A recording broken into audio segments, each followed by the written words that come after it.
the audio and the video. We haven't started anything yet, so we're going to start. We have an amazing webinar replay for you. So we have Elizabeth Pearce from Soil Sim. So she's the founder of Soil Sim, and she has a presentation for you. We're going to get started here in a minute. Um, so we're loading up the video that we're going to play tonight. And by the way, I see a bunch of you out there, so let us know mm, how is everybody doing, and if you can hear me. And we're going to start the video in a second. And this is your first time attending one of our webinars. Let us know your experience. Also, you can follow us on Facebook, YouTube. You can find a lot more videos on our website, eatcommunity.com. Just visit eatcommunity.com, and there is uh, a lot of videos. There are plenty of webinars, teachers, courses, and generally information that you want to start your business or uh, whatever you're doing, farming, anything green, um, green industry, business. So each community is there to help you. So anyway, we're going to get started, and here is Elizabeth Pearce with her soil, her presentation. Enjoy.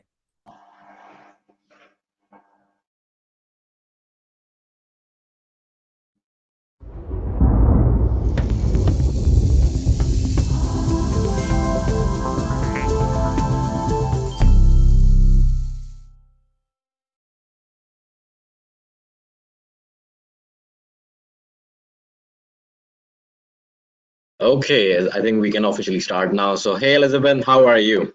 Good, good. I'm sorry I'm having problems with my computer, but I know that Reeb has a copy of my slides, so you'll be able to share those with the audience. Yeah, I will be able to do that. And as you said, that we start with your logo video. I think that part is done and is recorded. So took care of that. So you cannot even share your screen, like because it worked on the test webinar. So I'm not sure Okay, why it's giving problems with the camera now. So great. I think we Well, will at the just talk a bit appropriate right time, now. we'll do that. Great. Yeah. So where you at in the world right now? Just tell us. Let's start with that. So SymSoil is headquartered in Fairfield, which is the county seat for Solano County of California. That puts us midway between San Francisco and Sacramento, and midway between Berkeley and UC Davis, two schools that have had a significant influence on agriculture. Okay, wow. So yeah, I was going through your website. By the way, I love your Instagram page. I will be showing that around while you guys will be talking. I think Wayne will be on soon. So you made some new posts. So you just did that quickly, like yesterday. Well, I knew you were going to be looking at it, so I figured I would show some of the scenes from our our manufacturing site where we basically farm microbes, as well as pictures of our products. Yeah, like looking good, looking good. Rodale Institute. I think we had someone from Rodale. Yeah, Rodale Yeah. Institute. And Awesome. I was delighted as I went through your website to see that you had Dr. Elaine Ingham, and you had shared with me that you thought that Wade was developing some kind of program with her, and that made me very excited. I think the more people that know about her work, the faster we get to um, making the world a better place. And If I have any theme that you can take away, it's that I'd like to see her concepts spread widely across all forms of farming because I really would like to see people eat well. That is the goal, and I think that's what our platform is about. Eat well, Yeah, eating well these days. So, and I think the current condition is just telling us that how it right. happened. So yeah, no, Elaine, I think Wayne is the right person to give you details on that because Uh, he had a call scheduled with them on yeah, just Friday. let guys, let's. This is Wayne. I am not going to be able to get on my internet today, so that's fine. I've actually got all the information about Elizabeth, and so if you guys can just handle the slides, I'm going to do just a little bit of an interview with her at the front end here. She's going to give a presentation, and then I'm going to just do a little bit more interviewing at the end. As just a little bit of preface based on what you guys were just discussing, I was on the phone with Elaine was on Friday, excuse me, and Elaine and Luca, and Luke has been her business manager for a number of years, and I was on with her two board members also, and we are putting something together. Unfortunately, it's not like this is one of those where if I told you about it, I'd have to kill you. But it is one where at this point, it's got a little bit of a surprise factor associated with it. When we bring it out, so I really can't talk in detail about it. But it's going to be exciting, and it's going to involve a number of different things. Including a number of people that you've heard speak previously on the EAT platform. Just some very, very cool stuff. But anyway, Elaine and I are good friends, and Elaine's been on our platform, I think 5 times or 6 times. Mark, how many? 5 or 6? It looks like Mark's muted himself. But anyway. Oh, it's several. Yeah, it's been a few, and she actually has set the record. She's broke the bank with us. We're limited on our GoToWebinar sessions live at 1,000 people, and one of her sessions with us, we had about 1,200 that were trying to get on. The first 1,000 were on, and the other 200 had to come on when somebody else left. And I think that particular session. And again, I wish Mark was on because he can verify this a lot better than me. I think we went 6 hours. She was supposed to go an hour, and she went 5 more hours longer because there were that many questions. And she stayed on until basically everything was answered that people were having. It was so cool. So anyway, it's so cool to hear that you're connected there.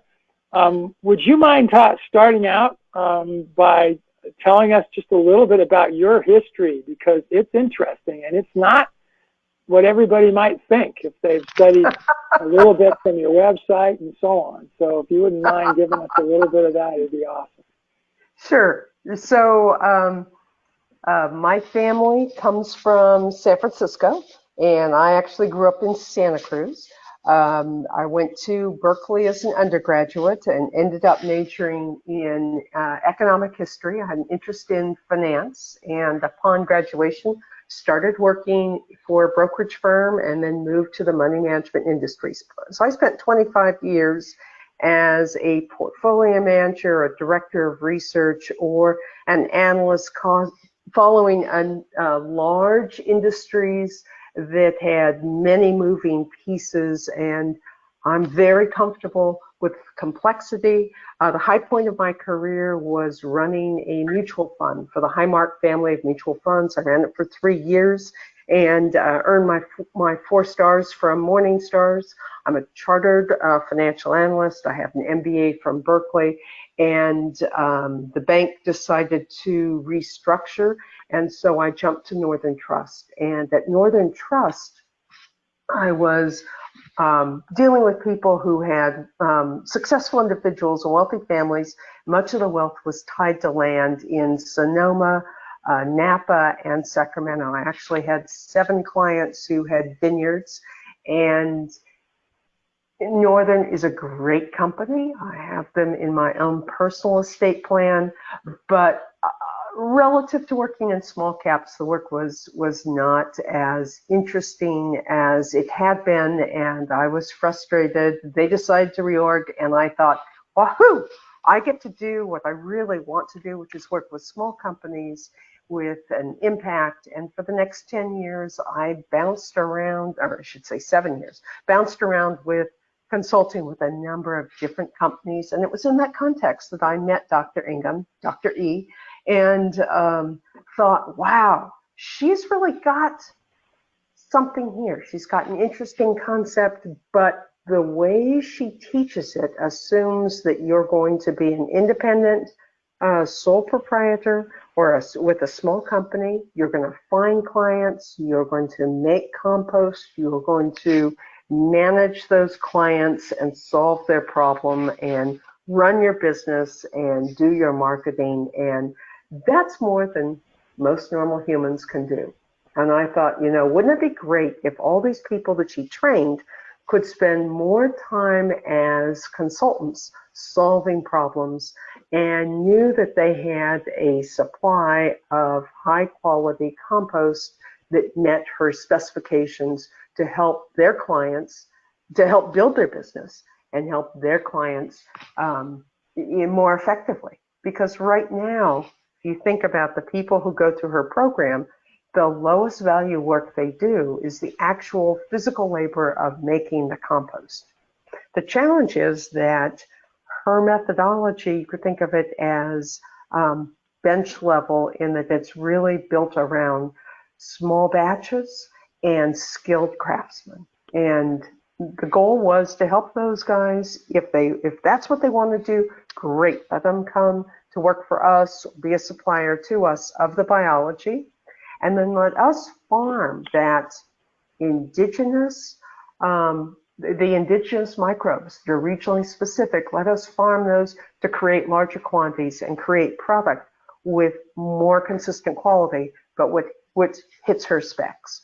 That really was the origin of the business. Just with my business background, I didn't think that her concepts would reach the mainstream without, and you've got the quote up right now. The thing that grabbed my attention was, okay, she has interesting concepts. There's demand for the product. There's reasonable margins to be made. But then I learned that we are losing soil globally at the rate of about 3 soccer fields per second. And the FAO said in 2017, there's 60 years of food in humanity's future.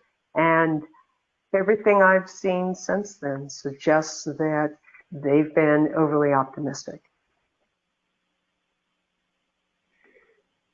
So I'm a little confused. No, that was great. But to be honest, I'm on your website right now, and I've done a little bit of additional research. I didn't ask Elaine at all when we talked Friday because we were in somewhat of a rush about your business. And so I didn't have the benefit of learning a little more from her. So SymSoil, and you also have a partner, which I'd love to have you tell me a little bit more about also. But I'm still a little confused how if I'm a graduate of her academy, essentially, how, and I'm in Argentina, how would I use SymSoil? You would not. You would not. Okay. You would need to be somewhere that was fairly close to where we had production, and you would then, let's say you were in Denver, and we had a production facility nearby. Then you would be able to buy our material and use it to solve your customer problems. What we've done is we have found a way to mass produce to hit her specifications. So think of it this way. If she has the prescription drug that's going to help solve the world's soil health problems, which I believe she does, we have the generic drug that can make this more widely available, but it's still based on regionally specific, wild-caught local microbes. Okay. So it's going to have to be, your last statement was the real key. It's going to have to be in a place where you've already done something to capture those local microbes, because a microbe here in northern Colorado is not going to be useful in Kansas, different in many, many ways, or in Santa Cruz. So, right. So, right. So, for example, we're talking to somebody about the possibility of putting in a hub in the Holyoke area. So that's northeastern Colorado, and actually that doesn't look that different from western Kansas. But I would not ship you California microbes unless I knew you were growing indoors. Okay. Awesome. All right. What was that? What was there that went on in your life, either as a child, young adult, through the whole career and in the investment world, that convinced you that this was important? Was it literally meeting Elaine, or was there other things as you look back? Were there other people? Were there other experiences that influenced you? Well, first off, understand that I'm a fifth-generation San Franciscan. So in the 1950s, 1 out of 5 Californians made their living from agriculture, directly or indirectly. Today, it's about 1 out of 25. But because of my family history, I'm very aware of how important agriculture is to the state. So there's a bias there already. In the investment world for the last couple of centuries, there has been this thesis that if you have extremely large wealth and you want to protect it across generations, across revolutions, across all the different kinds of economic environments that your family might encounter, you want to put it in farmland. So truly, where I started thinking about this area as interesting from a business perspective started in 2005, let's call it. I was marketing to Sonoma, Napa, Sacramento, Central Valley, thinking about agriculture in general and thinking about this thesis that wealth, large family wealth, which is what Northern really deals with, needs to have a portion of it in something that protects it across all these different kinds of economic environments, and forest land is historically where it's been. And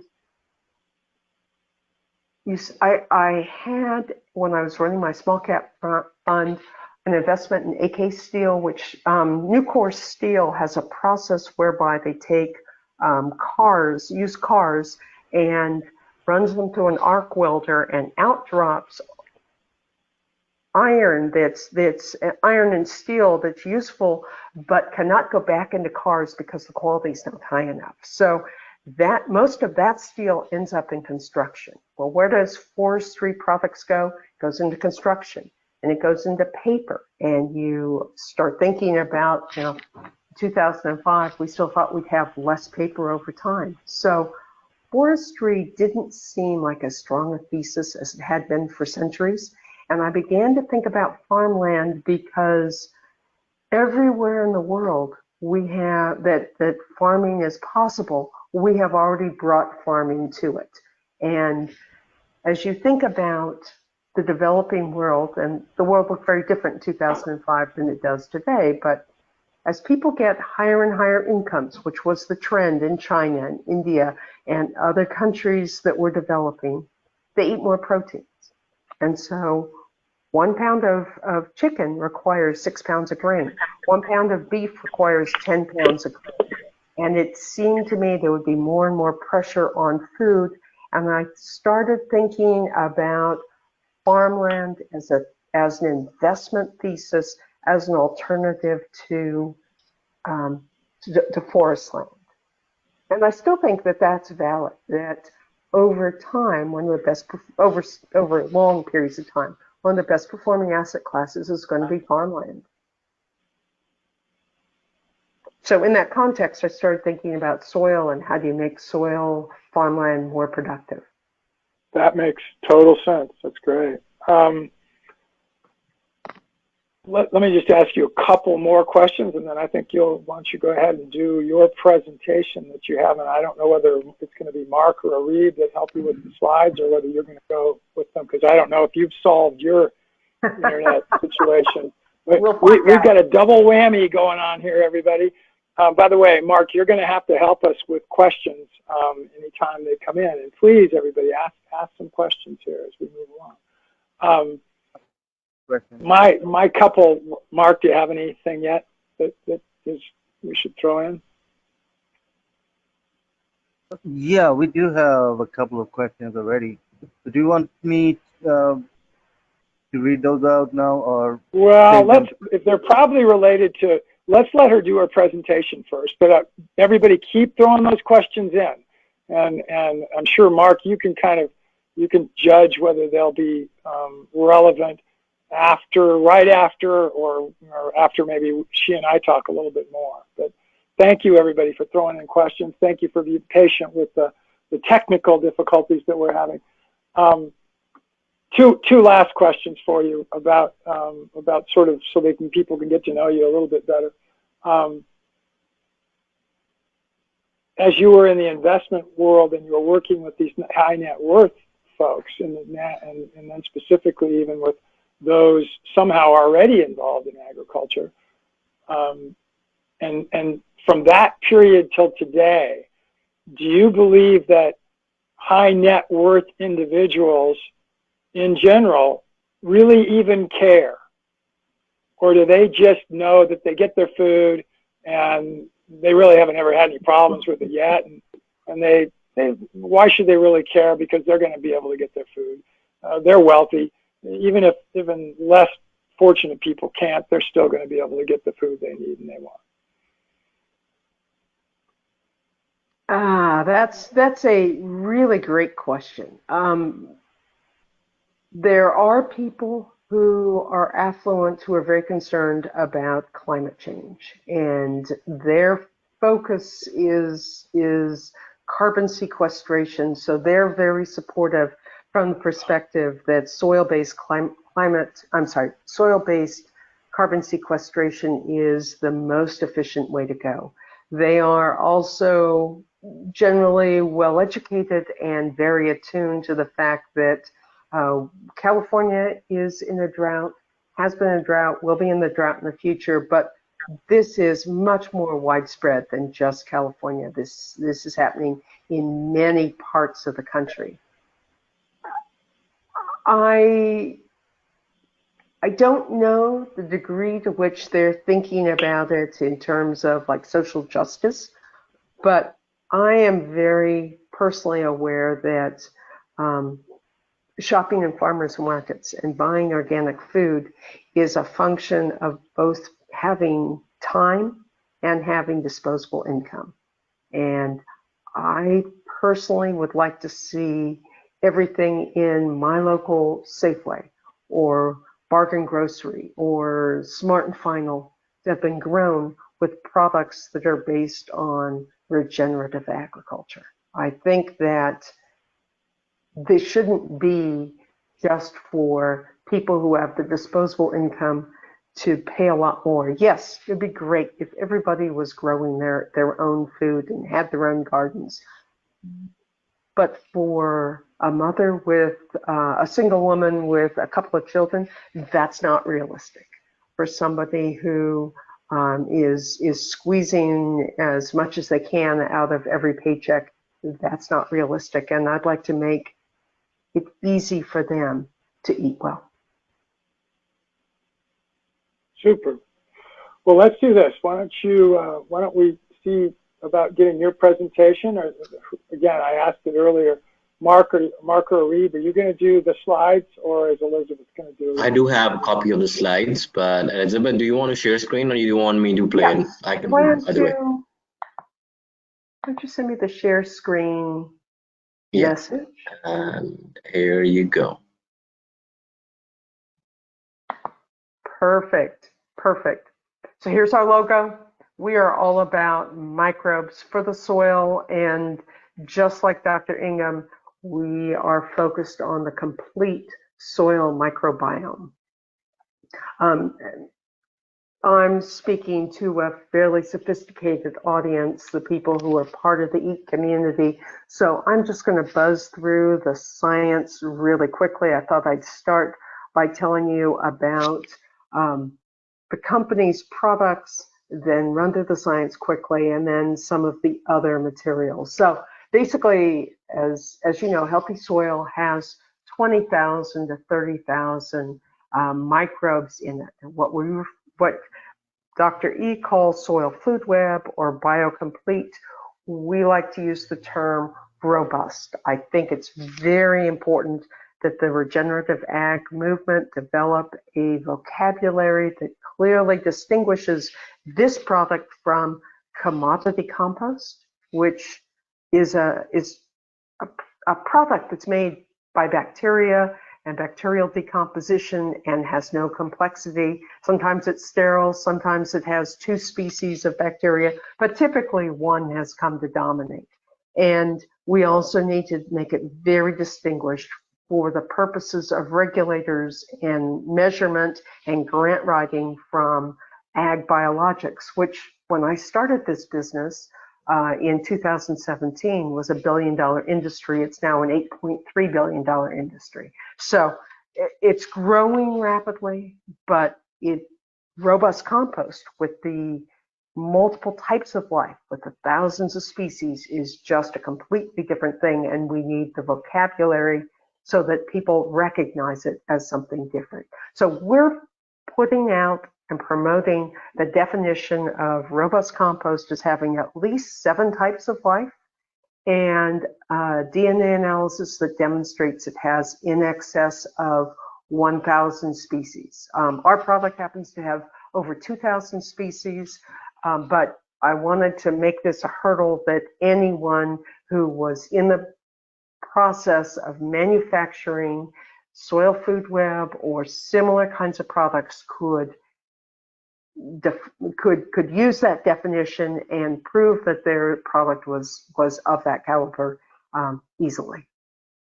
Again, I'm talking to a very sophisticated audience who understands the importance of working with soil microbiome. These are just typical pictures that I have pulled from the internet. This happens to be one of Dr. Ingham's projects. I believe it was in Lucerne, ranch land, treated and untreated. This was an interesting picture on labeled as the Rodale Institute turf trials. This was never published, and I'm not sure exactly why, but I'm delighted that I have a picture that can demonstrate this. I often use the picture on the other side that shows the different types of different root growth, with the comment that we are helping plants get their nutrients the way that nature intended.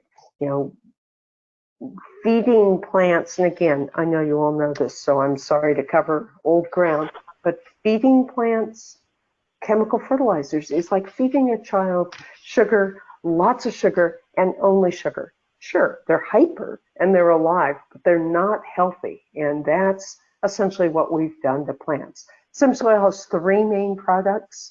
We have the robust compost, the RC. This is based on Dr. Ingham's soil food web, and we attempt to hit those specifications. We have a product that we call fungal infused biochar. It was developed by us independently of knowing that David Johnson existed.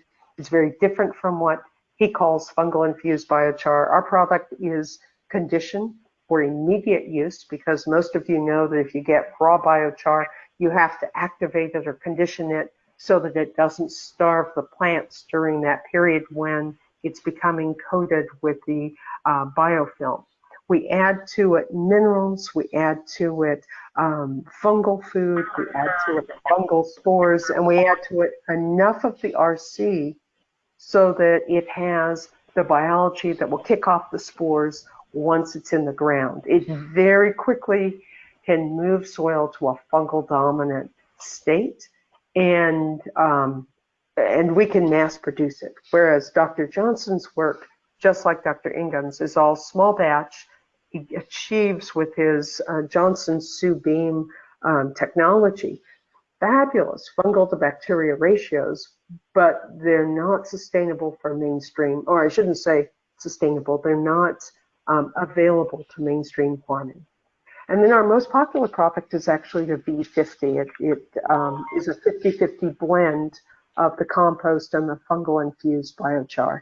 This product is used by the grapevine growers, the wine grape growers, and by the canvas growers, about 1 cup per pot for the canvas growers, or about a shovelful or a quarter of a cubic foot per vine as they put their clones in the ground. A lot of people want to know what it's going to cost the farmers. So the robust compost, we recommend it be converted into a compost extract. We happen to be fans of the GOT 250 machine. It can convert 1 cubic yard into over 6,000 gallons. So that is the most cost-effective way to distribute it across large acreage. The fungal infused biochar is more expensive. You do need more of it. It needs to be thought of as a capital investment, which is a surprisingly hard concept for farmers to get because they're used to thinking about their costs on an annual basis.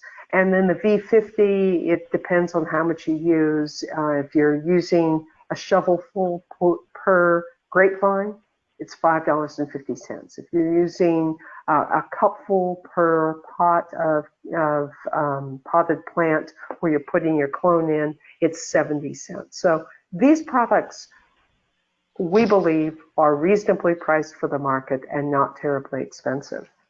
For those people who are interested in talking about the carbon sequestration effects, the Rodale Institute has done some work with a manure-based, but we believe biocomplete compost, and they were able to demonstrate that they could sequester 2.5 tons of CO2 per year. The research done by Dr. David Johnson says that his material can sequester 10.2 metric tons per hectare. As I've tried to convert that, I think that turns into 16 CO2e units per acre per year. He actually 46 metric tons per hectare over a 4.5-year period. That's where the 10.2 number comes from. So we are looking for funding so we can run some trials and see what we can do. But the 50-50 will be somewhere in the midpoint between those two. The challenge with the soil food web, as I'm sure your audience really can appreciate, is the complexity, which makes it very difficult to explain. This is from the Frontiers of Microbiology, an academic paper that was published about 3 years ago that was talking about the soil microbiome. This is how they explain the soil food web, the image labeled A, and then they had to explain it further with a second image labeled, the image labeled B. It's obviously quite complex. This is one of my favorite ways of showing it because it breaks out the different levels of consumers. But if you don't mind, I would like to run through this in about 1.5 minutes.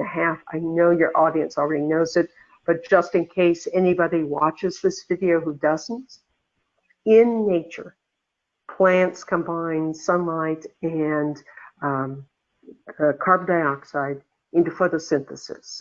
Christine Johnson talks about it in phases. If you think about water, you have 3 phases. You have steam, you've got water, and then you've got ice. Carbon has the same kind of thing. In the air, you have the gaseous version. And through photosynthesis, it gets converted into a liquid and sugars and carbohydrates, and then it goes into the ground where This process is going to convert it into solids and store it in the ground. That's the solid state. So the plants create photosynthesis in the form of sugars. They extrude 40 to 70%, depending upon the plant, depending upon the cycle it's in, etc., out through the roots. And that feeds the next, the rhizosphere, the next level of the soil food web, the fungi and bacteria. They're living right at the roots, eating those sugars, and in the course of their life, they are absorbing these key elements, the nitrogen, the potassium, the phosphorus, the NPK, that 150 years ago, they thought this process that we're describing as the soil food web was strictly chemical. These are in turn are consumed by the next higher trophic level, and the largest component of that are the amoebas. The protozoas, the amoebas, the flagellates, and the ciliates. And when they consume bacteria or fungi, they typically consume 3 or 4 times as much nitrogen as they actually need, and they spit it back out in a plant available form. The other part of the second trophic level is the nematodes. Now, they can be eating the bacteria, they can be eating the fungi, they can be eating the protozoa, they can be eating each other, they may be eaten by the fungi. They're certainly eaten by the final trophic level, the arthropods. And these are the microscopic insects, such as the soil mites, that are crawling through. They're creating little pockets of air and water and chewing up the organic matter that's left behind by the leaves and the branches and so on. Again, I know the people on this call understand this, but it's very hard to talk about SymSoil without talking about the science, because so many people don't get it. They're still trapped in that mindset of 150 years ago of the chemistry of it. So basically what SymSoil does is we have a patent pending on a process whereby we farm these different microbes, and then we blend them with commodity compost as well as with biochar to mass produce this product. And then we can tailor it according to what is needed. And we can't overstate the importance of the soil microbiome. It's been said that all of human life exists because of what happens in the top 6 inches and the fact that it rains. In 1 acre of healthy soil, the soil microbiome has the same weight as 2 elephants. And humanity, with all of our hubris about what we understand and that spirograph graph and so on, it's estimated that a little less than a third of the soil microbes are actually known and identified. So basically, sorry to be redundant, but what we do is replicate the soil food web and then tailor the products specifically to the farm's needs. And that's where these soil food web consultants come in. They're the interface to the farmer customer or to the community farms, or however they position themselves. Basically, this is just the overview of our farm. You know, it's got heavy equipment. We do the regulatory tracking. We handle the distribution. We sell in 1 cubic yard totes or in half cubic yard bags. You'll see that you saw that our bags are breathable. That was one of the things we had to learn. Basically, we're doing the farming of biology, the materials management, and working with skilled labor. This is just another schematic of what we're doing. Commodity compost, a low-value agriculture input, comes in on the front, and a finished product comes out on the back end that's full of this biology. I talk about the fungi because it's something that regulators can understand. In fact, it's everything we're doing that combines, but the fungi is easy for people to understand. If you're following us on Instagram, you'll see that in February, when there was lots of fungi near where I live, I started spending the month talking about the fungal component of the soil food web. Then we moved on to the protozoa. This month we're doing the nematodes, and next month we'll be doing the arthropods because there's, just like everything else, a wide variety of them. They have a variety of different ways of interacting with their compatriots, if you will. And we are currently talking to investors about putting hubs in a variety of places. These are all the places where we have existing letters of intent. Probably the next ones going in will be in Colorado. And I just sent a proposal off to the investors in Pennsylvania. So we are committed to California, but it was my experience with investors that they wanted something that was close to them, and many of them in other parts of the country were not interested in funding the company as a California company. So we've set our legal structure up very much the way a restaurant chain would fund a restaurant chain would fund a region.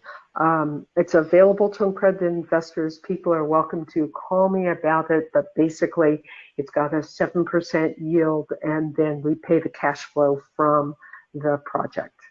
And with that, I will turn the screen back to you.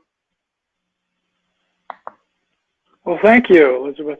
That's great. Again, I wasn't able to watch that because I'm not able to log in to GoToWebinar right now, but I've been studying your website and studying your LinkedIn page and doing a number of other searches here that I did before the webinar and also now. And so I think the audience has got a lot better picture of what it is that you're doing, and I do also. So at this moment in time, if one of our audience would like to help SymSoil in some way, is it mainly a funding issue at this point? It sounds like you have all the projects you could possibly handle that are giving you letters of intent and so on. But it sounds like funding is maybe your biggest need. Funding is our biggest need right now. Anywhere that we have a letter of intent, it's our hope to, let me rephrase that. Anywhere where we have the funding, we will have product in the market within 12 months. And assuming that we get through the regulatory hurdles pretty fast, it could be as little as 120 days. So please let us know the indications of interest. That is super helpful when we're talking to investors. We do have some material that we are sending out, but our preference is to hold back on that so that it's available to investors so that they can run their own demonstration. We'll be setting up later this month a live feed from a greenhouse in southern Colorado so that people can see in real time how the plants respond. We hope to have a couple of these up within the next couple of months. And we'll have a link on our website so that people can see that. I've gone through your press releases, and it looks like that you've had some interest and some success in the cannabis industry. Has that been in indoor farming or in field-based farming situations? Both. And we have worked with hydroponic facilities that are using Rockwool grow cubes. That's not our preference, but we get called in when they have problems with fusarium or powdery mildew or other types of nematodes, whatever their particular problem is. The truth is that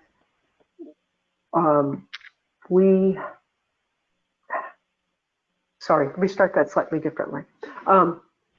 If you think about wine grape farmers, The difference between a $10 bottle and a $100 bottle is really the chemistry of the grapes and the skill of the winemaker, but even more so the terroir.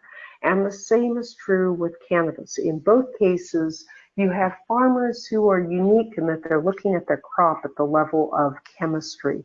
And so it's easier for them to see that if you change the chemistry, you change what the plant, I'm sorry, if you change the biology, you change the chemistry that the plant produces. This is true for all farmers. They call it flavor as opposed to terpenes or flavonoids or some of the other terms. And the other farmers are not as quick to think about it in terms of soil biology. But it's my belief that this is changing, and Dr. Ingham's work is really a key to that. Do you mind if I just go off on that topic for just a couple of seconds? Yeah, no, go ahead. I was going to ask you about that in just a little bit, but go ahead. Sure. Well, you know, Dr. Ingham wrote the original papers 40 years ago. And one question that investors often come back with is, why, if she wrote these papers 40 years ago, why hasn't that caught on? Why does it appear to be catching on now? And obviously, there's a generational shift occurring where the older farmers who may be more set in their ways are turning the farms over to younger people who may be more open and receptive, and the cannabis, legalization of cannabis has accelerated that by bringing new participants and an interest in new and more effective ways of doing things. All of those feed in the same way that you could argue that the Prius changed how people thought about cars and inevitably led to the rise of the Tesla. But more importantly, if you look at Nobel Prize winners who make really radical new discoveries, it takes 40 years on average before those ideas reach the mainstream. They call this the diffusion of innovation, or the diffusion of intellectual capital, or the emergence of new ideas. It's actually a field of study now. But by that measure, we're right on track. It's no surprise that Dr. Ingham was writing her papers in the early 80s that kicked this off, and regenerative ag is now becoming on the forefront of what young farmers are thinking about. And some of what I know is on your heart. Tell us about some crops on a worldwide basis that really worry you, that if we don't do something about in the near future, well, I got involved with this. Real problems. I got involved with this because I was involved with a startup that was working with a major multinational in the banana industry, and I'm not sure how much I can say about that other than the Sigatoka fungus and tropical race 4 are worrying the major banana companies, and it seems to me that there are pathogens emerging all over the world that are attacking microbes and attacking microbes that are attacking plants. And the banana guys are further along the path because they experienced this with the Grow Michael that was the banana that our grandparents ate. We don't see it anymore. It was wiped out as a commercial crop. And it was very difficult for them to find a new banana because bananas don't have seeds. All bananas, whether they call it a plantain or a mini, are basically Kavanaugh grown from clones. So that's one example, but you can go to the Midwest and talk to people about corn tar or hay tar. That's a relatively new fungi that is attacking their crops. You can talk to the grapevine guys and they'll tell you about red blotch disease. I mean, every crop around the world has some new pathogen. And I believe it's because We have eliminated the beneficial microbes that historically have outcompeted the pathogens. If a person is working with a soil situation that has been highly degraded by its previous use, so an overgrazed, a field that's been overgrazed by livestock, and literally the soils have just been completely depleted. A farm anywhere in the Midwest that has been the practice of industrial ag with huge quantities of ammonia and water poured on it, and essentially all that the soil is now is not soil, it's dirt, and it's a foundation for the above ground portion of the plant, and a minuscule circumstance for its roots. How long about will it take to rejuvenate soils in any of those kinds of circumstances once the right kind of soil web mentality and an action is placed, so that a compost is placed on and so on? Is this a 1-year process? Is it a 10-year process, or is it a really long 100-year process? Because I think sometimes people don't understand whether soils are resilient or not.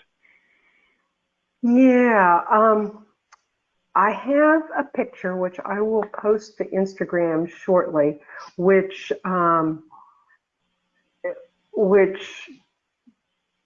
shows ryegrass grown from seed in 119 days. This was actually taken, the picture was taken from one of Dr. Ingham's lectures. It was an example from 2002. And the land was considered almost so depleted that nothing could grow there. And they used some of her soil food web compost and one application of compost tea.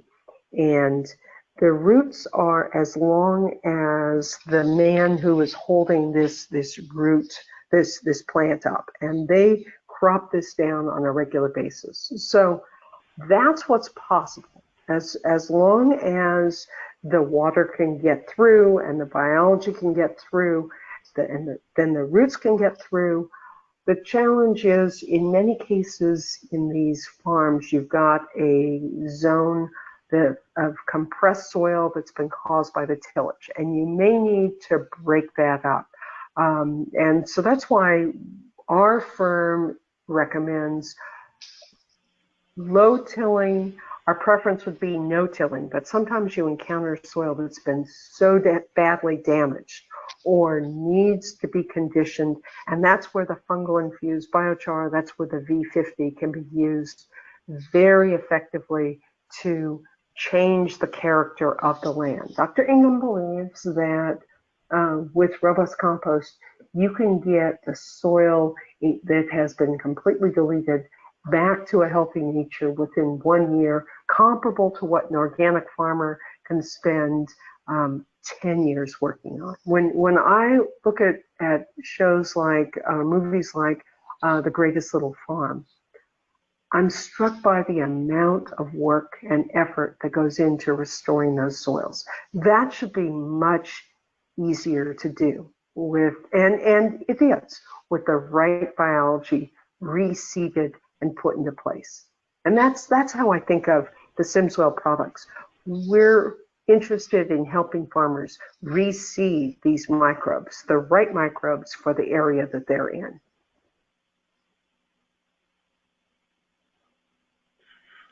Well, that's exactly what I believe that you would be saying about it. So, Mark, let's go to some questions from the audience. We just have a few minutes left, but we'll go, I think, a little longer if we need to with the questions, because we were dominating this here.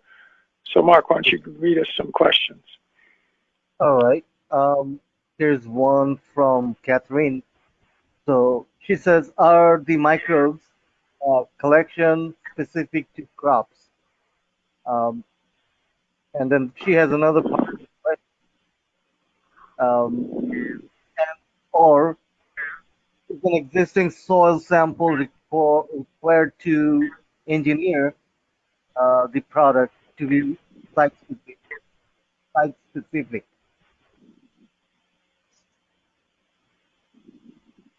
Mark, the second question broke up, so I'm going to have you repeat it. But before you do that, let me address the first question because it's a Okay. two-part answer. First off, the microbes are specific to the region because of the weather patterns, because of the chemistry of the rocks that make up the soil. The crops are determined by that as well. So it's the microbes that do well with those crops as well as the microbes that are specific to those types of weather patterns. And it really is true that slightly different valleys will have a slightly different blend. There is some overlap if they're close to one another, but the microbes on the other side of the Rocky Mountains are quite different from the ones in California.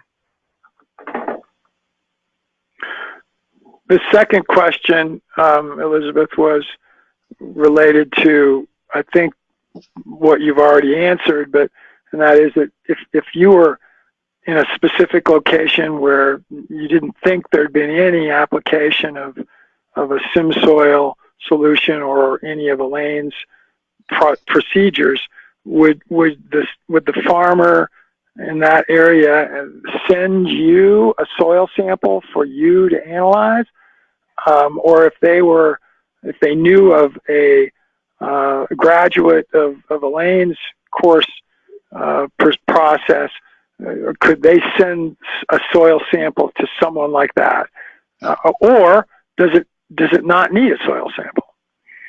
Could they just tell you where they were at?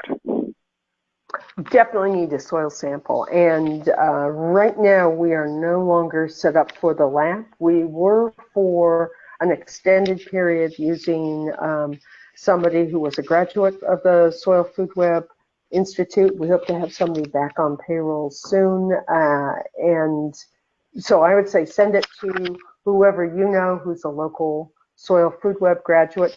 I also strongly recommend the use of the microbiometer. The microbiometer is not as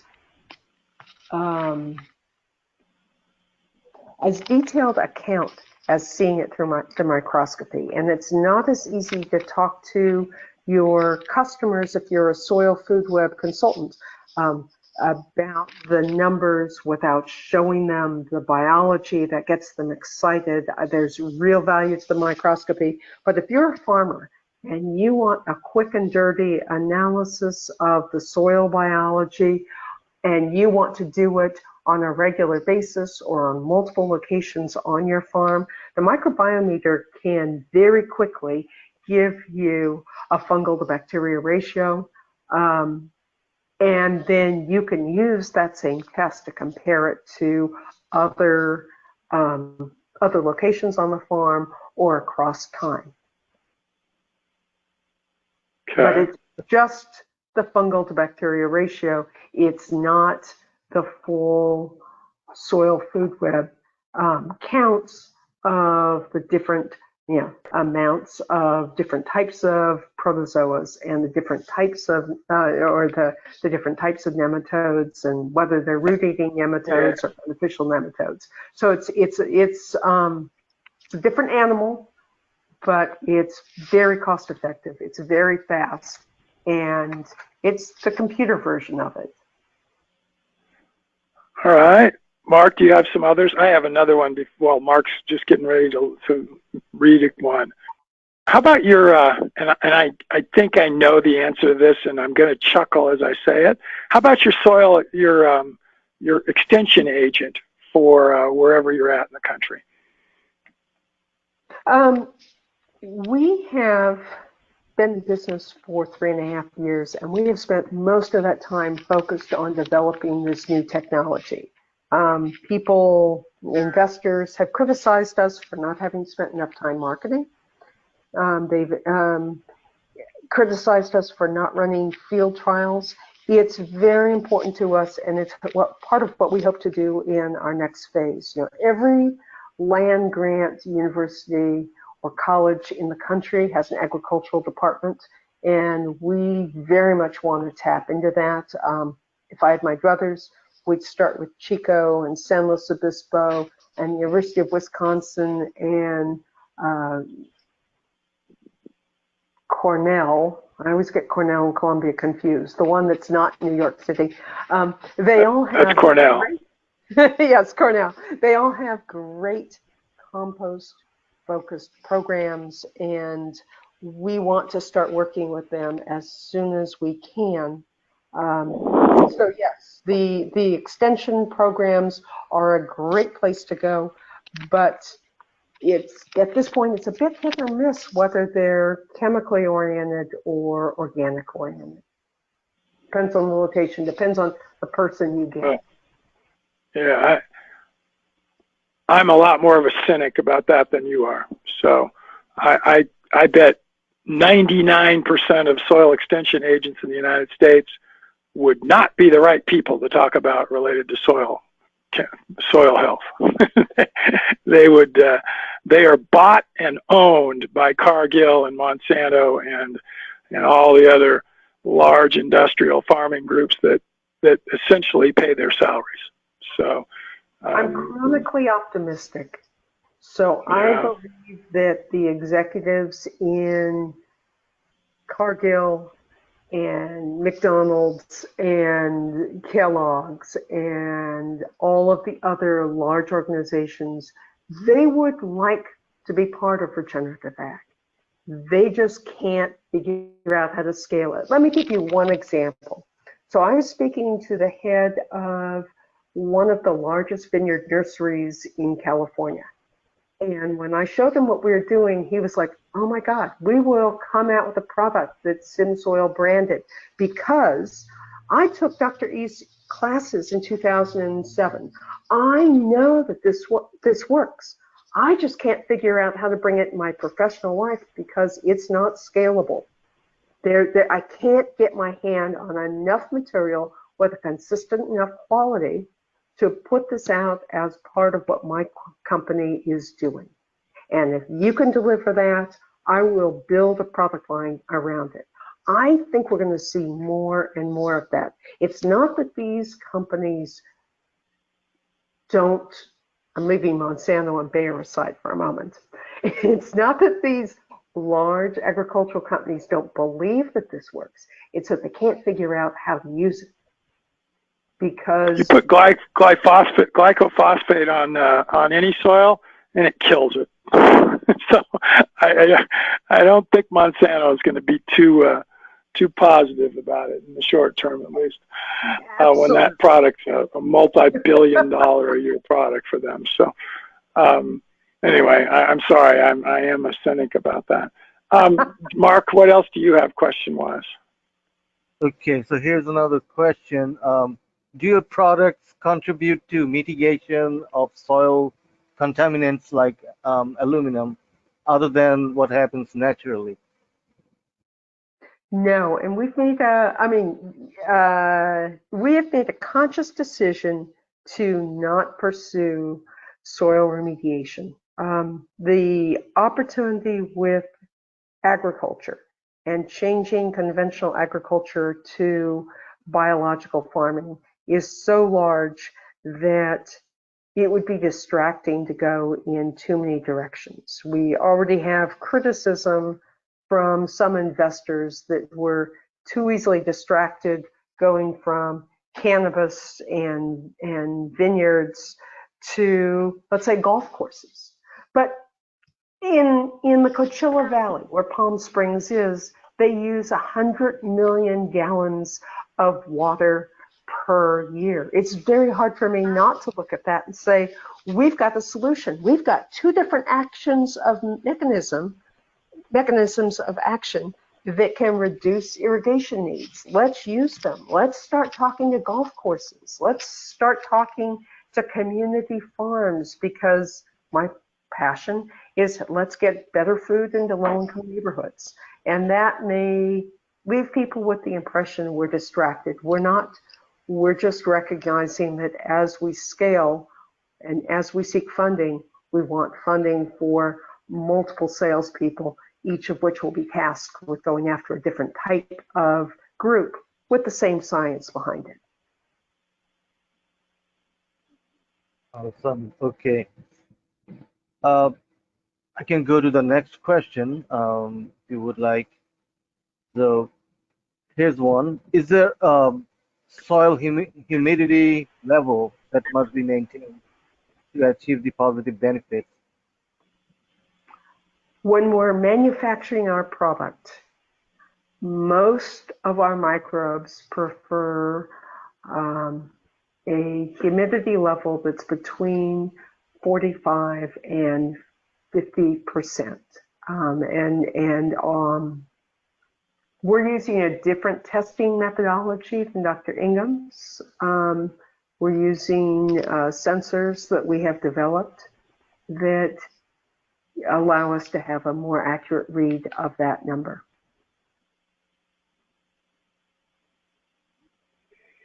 And are those described in your website or Instagram pages or somewhere else? No, that's proprietary. Okay. All right. Any more, Mark? Yeah, there's one more question. This is from Craig, and he says, has there been any interest in the soil sim from the vertical farming industry? We've talked to people off and on. We look forward to working with them. We typically get those calls when they have some kind of pathogen problem. But at this point, we have not actively sought that out. I believe that in the long run, that is the future of food for most humans. I personally believe that, and I think most people who follow technology believe that all technologies that are really new start niche and expensive and solving a specific problem for a specific group of people. Over time, they become much more widely adopted and much lower priced. So when you think about indoor agriculture, you think about 10 years ago, the only people doing it were the cannabis growers.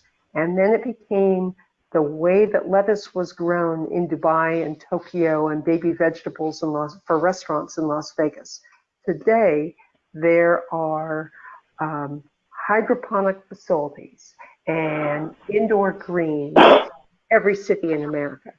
But if you think about humanity and the growth of the human population and their desire to eat well and to eat more and better, indoor agriculture in places like the Gobi Desert are inevitable because I'm sorry, I'm on my soapbox now, but Americans don't realize how truly blessed we are. 32% of the land in America is farmland. We have 1/4 of the population that China has. They've got the same land mass, but only about 8% of their land is farmland. And the rest of it is mountains and desert. So they've got solar, they've got water. Indoor ag is inevitable in much of the world. And SymSoil, long term, hopes to be selling them the soil microbes from places like the Silicon Valley for their indoor agriculture to say, hey, we are here to provide you with the tools you need to make that food more nutritious, more flavorful. And that fits right into vertical farming, whether they're spraying the roots or using some medium. It fits right into those grows. They're using LEDs. I mean, there's a lot of components to indoor agriculture, and SymSoil would like to be there for all of them. All right. That was it for audience questions. Okay. Well, thank you, Mark. And Elizabeth, thank you for your patience. We've gone over here. Is there any last thoughts that you'd like to make sure you impart to us and to our audience so that they can come away with? We would love to hear from you. We have been slow with shipping because we've been very short-handed. Some of that is only having the one location. Some of that is COVID. Some of that is some of the funding challenges we've had during the last year. It's gone much slower than we expected, but we are rebounding, coming back, and our goal is to help farmers everywhere, starting with the U.S., but then expanding throughout the world. Awesome. And what's the best way for people to reach out and to get a hold of you if they have questions? 833-SymSoil or info@symsoil.com, both of which are on our website and our Awesome. Instagram page. Sounds good. Mark, any other questions? Because sometimes people will get triggered to do more after they've heard several others. Okay, let me check. While he's looking, if you haven't looked at their website, it's really very good, everybody. And so go to SymSoil.com. It's really that simple. And there's there's blog articles, there's podcast info, there's press releases. It's an excellent web page and lots of great information. Mark, you say you had another one? I don't see any other questions. Okay. I'm a little bit like you. I'm going to end on this note. I am positive about the future as it relates to regenerative agriculture in general, and you can't be doing regenerative agriculture not improving soil quality. But I really wish that we would get some big player that would take it on, and then we could have a huge case study victory. And I don't mean big necessarily by being numbers of acres. It would be someone that's really high profile with whatever kind of crop it might be. And, it could be asparagus, it could be lettuce, it could be kale, it could be cannabis, it could be, the wine industry. But we really need something like that. And so if you guys can help find some funding for groups like SymSoil, that would be awesome. And that's anybody in our audience that's listening and watching this. Or if you've got some ideas of places and or industries that SymSoil could be used, please let us know. And because we need to see those victories.